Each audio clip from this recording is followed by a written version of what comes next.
Assalomu alaykum kuzatuvchilar hamda Kaliforniya yong'in ishqibozlari mashg'ulot yurgash Kaliforniya ishqibozchilari bilan shug'ullanaman hamda daromad qilaman.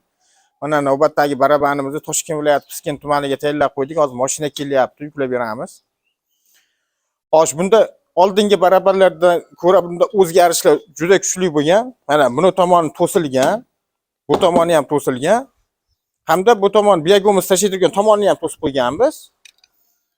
Bu tomondan kuragida tashaganda biyagimizga qo'shilmasligi uchun, bu tomonni yonboshlarga sochmasligi uchun, bu tomondan biyagimiz oq chiqmasligi uchun.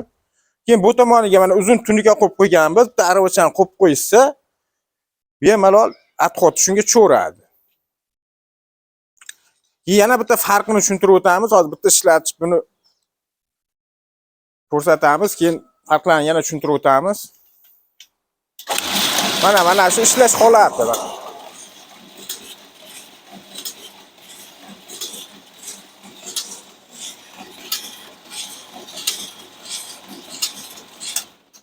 Mana shu ishlash holati.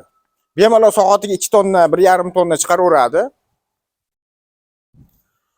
Oldingilardan farqi bunda mana bunaqangi g'ildirak qo'ymaganmiz. Oldingilarda shunaqa g'ildirak qo'yardik.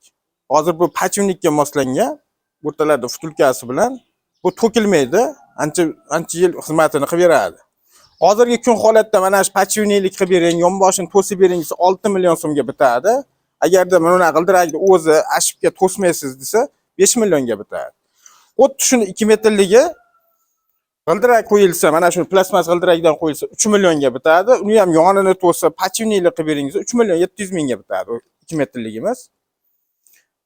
Agarda kimgadir shunaqa super baraban kerak bo'lsa, ekran ostidagi telefon raqamlariga telefon qilishlari mumkin.